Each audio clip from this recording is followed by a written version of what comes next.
Episode 51 Rajasthan Patrika Jaipur संस्करण के 2 जून 2026 के अंक में प्रकाशित एक समाचार कि राजस्थान में अभी भी कुछ इलाकों में वंचित जन अपनी नाबालिग बच्चियों को बेचकर अपने घर के खर्चे के लिए पैसे का इंतजाम करते हैं, उनको वेश्यावृत्ति में धकेल देते हैं। अपना जीवन यापन करने के लिए फिर वो पैसा जुटाते हैं। आज के मेरे एपिसोड का विषय इसी घटना से प्रेरित है और इसी पर आज हम इस एपिसोड में बात करेंगे। मित्रों, सरकार दुनिया भर की फ्री रेवड़ियां बांटकर और विभिन्न तरह के आरक्षण देकर भी लोगों को समर्थ नहीं बना पा रही। बात आमजन के विशेष में आप सभी को रमेश अग्रवाल का नमस्कार। मित्रों, मैं आज अपने इस चैनल की हाफ सेंचुरी पूरी करके 51वां एपिसोड प्रारंभ कर रहा हूं। वैसे तो YouTube पर चैनलों की, मीडिया की, समाचारों की, राजनीतिक विश्लेषकों की और त्वरित घटनाओं के समाचार देने के लिए चैनलों की कोई कमी नहीं है। और इस समय किसी भी चैनल को कोई एक समाचार मिल जाए तो जब तक कोई दूसरी घटना विशेष देश में नहीं घट जाए, वो लोग उस घटना का पीछा नहीं छोड़ते, चाहे वो राम मंदिर की घटना हो, चाहे वो ईरान इराक युद्ध से संबंधित घटना हो या और कोई अन्य घटना हो।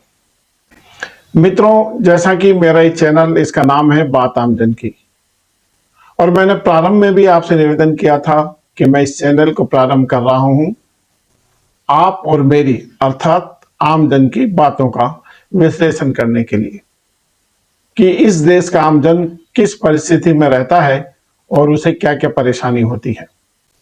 मित्रों, सरकार केंद्र की हो कि या किसी भी प्रांत की, उसे सत्ता में आने के शॉर्टकट नहीं अपनाकर ये फ्री की रेवड़ियां बांटने की लत को समाप्त करना चाहिए और लोगों को अपने अपने काम, छोटे मोटे उद्योग डेवलप करने के लिए प्रेरित करना चाहिए। उनको अपने काम प्रारंभ करने के लिए शक्ति देनी चाहिए। उनके लिए रोजगार उन्मुखी योजनाएं प्रारंभ करनी चाहिए। इस देश में पहले नरेगा और अब इस नरेगा को ही बदल के जी राम जी नाम से प्रारंभ किया गया है, जिसमें प्रतिदिन 327 रुपए और साल में 100 से बढ़ाकर 125 दिन तक आपको काम दिया जाएगा। मित्रों, क्या इससे एक परिवार का गुजारा हो पाएगा? नरेगा की ख्याति और पारदर्शिता से हम सब अच्छी तरह परिचित हैं कि पिछली सरकार में नरेगा में कितनी ईमानदारी से लोगों को रोजगार दिया गया और कितनी ईमानदारी से उनको पैसा मिला। देखें जी राम जी में स्थिति क्या रहती है। हमारे एनालिसिस के अनुसार तो सरकारें इन आधी अधूरी योजनाओं के माध्यम से आम पब्लिक को एक तरह से अपंग बना रही है।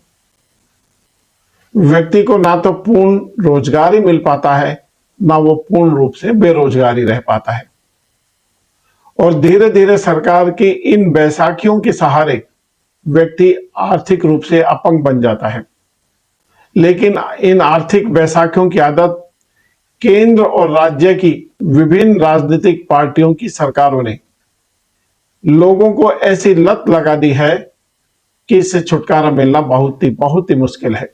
व्यक्ति इस फ्री के मिलने वाले सरकारी अनुदान की तरफ ताकता रहता है, वह मेहनत करना भूल जाता है। बताइए कैसे होगा देश का आर्थिक विकास या आमजन का विकास? हाँ, देश के बड़े बड़े व्यापारियों और बड़े बड़े औद्योगिक घरानों का विकास जरूर हो जाएगा, और इन औद्योगिक घरानों का विकास कांग्रेस काल में भी होता था और अब की वर्तमान सरकार के काल में भी यह परिपाटी चली आ रही है। उनका भी खूब विकास होता है। और मित्रों, इन औद्योगिक घरानों का विकास होना भी बहुत जरूरी है, क्योंकि देश की अर्थव्यवस्था के दूसरे या तीसरे स्थान पर पहुंचने में इनका ही बड़ा योगदान है, वरना देश की आर्थिक व्यवस्था रसातल में चली जाएगी। वर्तमान में केंद्र की सरकार को मैं ध्यान दिलाना चाहता हूं कि पंडित दीनदयाल जी उपाध्याय और उनका आर्थिक चिंतन क्या था। पंडित दीनदयाल उपाध्याय जी के अनुसार देश उनका आर्थिक चिंतन केवल धन कमाने या देश की जीडीपी बढ़ाने तक ही सीमित नहीं था। पंडित दीनदयाल जी का मानना था कि अर्थव्यवस्था का उद्देश्य मनुष्य का सर्वांगीण विकास होना चाहिए, केवल उत्पादन और उपभोग बढ़ाना ही नहीं। उनका आर्थिक दर्शन एकात्म मानववाद पर आधारित था। उनके आर्थिक चिंतन के प्रमुख बिंदुओं में से सबसे पहले आता है एकात्म मानववाद। इस एकात्म मानववाद में मनुष्य केवल आर्थिक प्राणी नहीं है। उनके अनुसार उसके शरीर, मन, बुद्धि और आत्मा चारों का संतुलित विकास होना चाहिए। इसलिए अर्थव्यवस्था भी मानवीय मूल्यों पर आधारित होनी चाहिए। लेकिन अब अर्थव्यवस्था मानवीय मूल्यों पर आधारित नहीं है, सरकार और कुछ बड़े औद्योगिक घरानों के विकास के मूल्य पर आधारित हो गई है। नंबर 2 पर आता है अंत्योदय का सिद्धांत। समाज के सबसे गरीब और अंतिम व्यक्ति का उत्थान ही विकास का वास्तविक पैमाना होना चाहिए। जब देश के अंतिम व्यक्ति का विकास होगा या उस तक देश की समृद्धि पहुंचेगी, तभी देश का सार्थक विकास माना जाएगा। लेकिन अब इस सिद्धांत की जगह सिर्फ फ्री की रेवड़ियों ने ले ली है। पंडित दीनदयाल जी का तीसरा सिद्धांत था विकेंद्रित अर्थव्यवस्था। अत्यधिक केंद्रीकरण का उन्होंने हमेशा विरोध किया। उनका समर्थन आर्थिक स्वावलंबन के स्थान पर पहले नरेगा और अब जी राम जी की योजना चलाकर सरकार अपने दायित्व की तीसरी समझ लेती है। पंडित दीनदयाल उपाध्याय के अनुसार चौथा उनका सिद्धांत था स्वदेशी का समर्थन। उनका मानना था कि भारत की अर्थव्यवस्था भारतीय परिस्थितियों, संसाधनों और भारतीय आवश्यकताओं के अनुसार होनी चाहिए, जो सच भी है। विदेशी मॉडल की अंधी नकल हमें रसातल में ले जाएगी। पूंजीवाद और समाजवाद, इन दोनों की आलोचना पंडित दीनदयाल उपाध्याय ने की थी। उनका कहना था कि पूंजीवाद में धन कुछ लोगों के हाथ में केंद्रित हो जाता है, जबकि समाजवाद में राज्य अत्यधिक शक्तिशाली हो जाता है। उन्होंने इन दोनों के बीच भारतीय परिस्थितियों के अनुसार एक वैकल्पिक मार्ग का सुझाव दिया था। स्वरोजगार केंद्रित विकास। उनका मानना था कि ऐसी तकनीक अपनाई जाए जो अधिक से अधिक लोगों को रोजगार दे सके। केवल मशीनों के माध्यम से उत्पादन बढ़ाना पर्याप्त नहीं है, क्योंकि इससे बेरोजगारी बढ़ती है। सातवां, कृषि और ग्राम विकास। उन्होंने कृषि को अर्थव्यवस्था की रीढ़ माना और किसानों की आय, सिंचाई, भंडारण और ग्रामीण उद्योगों के विकास पर बल दिया। आठवां है धर्म आधारित अर्थनीति। यहां धर्म का अर्थ किसी विशेष पंथ से नहीं है, बल्कि नैतिकता, कर्तव्य और सामाजिक संतुलन से है। पंडित दीनदयाल उपाध्याय जी का मानना था कि अर्थव्यवस्था नैतिक मूल्यों से संचालित होनी चाहिए। आज के संदर्भ में पंडित दीनदयाल जी उपाध्याय के आर्थिक चिंतन की क्या उपादेयता है, आइए एनालिसिस करते हैं। आत्मनिर्भर भारत की अवधारणा, यह पंडित दीनदयाल उपाध्याय जी का चिंतन था, जो आज की सरकार ने भी अपनाई हुई है, ये चल रही है। स्थानीय उत्पाद, वोकल फॉर लोकल, इस पर जोर दिया था, यह भी ये सरकार अपना रही है, पर इसका समुचित प्लान अभी सरकारी पत्रों में ही सीमित है। यह सरकारीकरण की भेंट चढ़ा हुआ है। स्टार्टअप, एमएसएमई को बढ़ावा दिया जाना चाहिए, पर इस मामले में हमारे देश में अभी भी इंस्पेक्टर राज कायम है।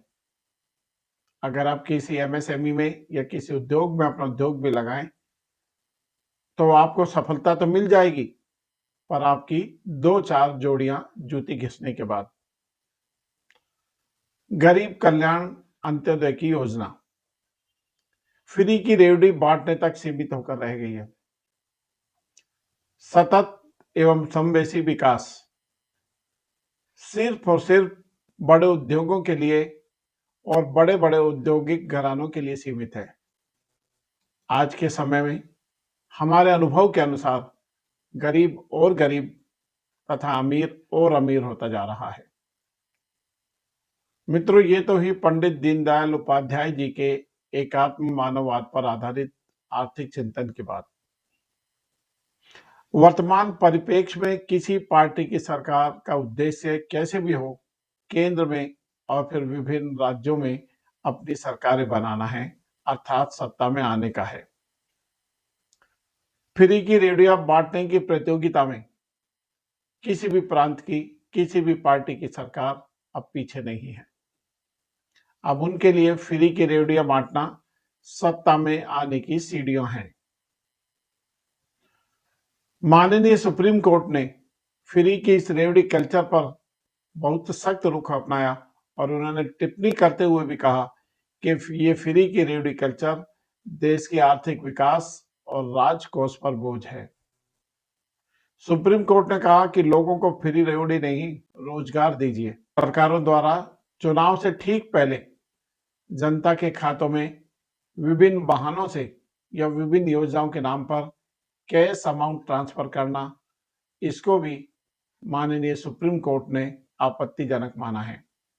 मित्रों, फ्री की रेवड़ियों के बांटने के बाद भी आखिर क्यों राजस्थान और देश के अन्य हिस्सों में आज भी नाबालिग बच्चियों को लोग अपना जीवन चलाने के लिए बेच देते हैं या वेश्यावृत्ति की ओर धकेल देते हैं। एक तरफ सरकार करोड़ों रुपए मुफ्त राशन, मुफ्त इलाज, मुफ्त शिक्षा, मुफ्त बिजली, पेंशन और अनेक योजनाओं पर बहुत बड़ा खर्चा कर रही है, और दूसरी तरफ हाल ही में राजस्थान के कुछ इलाकों में ऐसी खबर सामने आई है, यानी कि कुछ परिवार अभी भी अपनी बच्चियों को देह व्यापार में धकेल रहे हैं। मित्रों, यदि ये सच है तो सवाल सिर्फ उन परिवारों का नहीं जो अपनी बच्चियों को इस गंदे काम में धकेलते हैं। आज सवाल पूरी व्यवस्था का है। आखिर अरबों अरबों रुपए खर्च करके भी, इतनी सरकारी योजनाएं चलाने के बाद भी यदि किसी परिवार को अपनी बेटी बेचनी पड़ रही है, तो क्या ये हमारी विकास नीति पर प्रश्नवाचक चिन्ह नहीं है? कहीं ना कहीं हमारी विकास नीति असफल रही है। लेकिन कुछ विशेष समुदायों और कुछ क्षेत्रों में दशकों से मानव तस्करी और पीढ़ीगत देह व्यापार जैसी समस्याएं मौजूद रही हैं। इन समस्याओं पर समय समय पर अनेक सामाजिक संस्थाओं, पुलिस और सरकार कार्रवाई भी करती रही है। हाल ही में राजस्थान में कर्ज उतारने के लिए एक 15 वर्षीय बेटी को बेचा और फिर वो बेटी बिकती ही चली गई। पुलिस ने नाबालिग के माता पिता को गिरफ्तार कर न्यायालय में पेश किया और न्यायालय ने उन्हें कुछ दिन के लिए पुलिस रिमांड पर भेज दिया है। उनमें से एक आरोपी फरार है, जिसकी पुलिस तलाश कर रही है। लेकिन प्रश्न ये है मित्रों कि आखिर ये गरीबी की समस्या समाप्त क्यों नहीं होती? देश की कितनी पंचवर्षीय योजनाएं और कितना कितना पैसा इस गरीबी को मिटाने के लिए सरकार खर्च कर चुकी है, लेकिन फिर भी गरीबी जहां की तहां बनी हुई है। पिछले 12 वर्षों में मोदी सरकार ने देश में अनेकों कल्याणकारी योजनाएं चलाई हैं। मुफ्त राशन, उज्ज्वला योजना, आवास योजना, आयुष्मान, पेंशन, मनरेगा जो कि अब जी राम जी हो गई है, छात्रवृत्ति, आरक्षण, महिला योजनाएं, लाड़ो योजनाएं, कई राज्यों में मुफ्त बिजली, मुफ्त पानी, मुफ्त बस यात्रा इत्यादि इत्यादि। इन योजनाओं का उद्देश्य गरीबों को राहत देना था। लेकिन क्या यह स्थायी समाधान है? गरीबों को मुफ्त योजनाएं नहीं बल्कि रोजगार चाहिए, क्योंकि मुफ्त राशन भूख मिटा सकता है, गरीबी नहीं। मुफ्त बिजली बिल कम कर सकती है लेकिन आय नहीं बढ़ा सकती। मुफ्त इलाज जीवन बचा सकता है लेकिन रोजगार पैदा नहीं कर सकता। मित्रों, दुनिया का कोई भी देश इन मुफ्त की योजनाओं से कभी भी डेवलप नहीं हुआ है। कभी अमीर नहीं बना है। जापान, दक्षिण कोरिया, सिंगापुर, चीन, वियतनाम, इन सभी देशों ने रोजगार के अवसर अपने नागरिकों के लिए उपलब्ध कराए हैं। कौशल विकास योजनाएं बनाई हैं, निर्यात बढ़ाया है, तब जाके लोगों की आय बढ़ी है। उन्होंने अपने यहां कभी फ्री की रेवड़ी बांटने की योजनाएं नहीं चलाई। भारत में भी यही होना चाहिए। यदि किसी गरीब परिवार को साल में 50,000 रुपए की सहायता दी जाए, वो 1 साल अपना घर चला सकता है। लेकिन उसी परिवार को स्थायी रोजगार मिल जाए तो वह पीढ़ियों की गरीबी से बाहर निकल सकता है। उसकी पीढ़ियों तक का गरीबी से उद्धार हो सकता है, गरीबी से निजात मिल सकती है। आज के एपिसोड में इतना ही। कल फिर किसी नए विषय के साथ आपसे भेंट होंगी। तब तक के लिए आज्ञा दीजिए। नमस्कार, शुभ रात्रि। अगर आपको ये चैनल अच्छा लगा तो इस चैनल को लाइक करें, शेयर करें और सब्सक्राइब करें। धन्यवाद।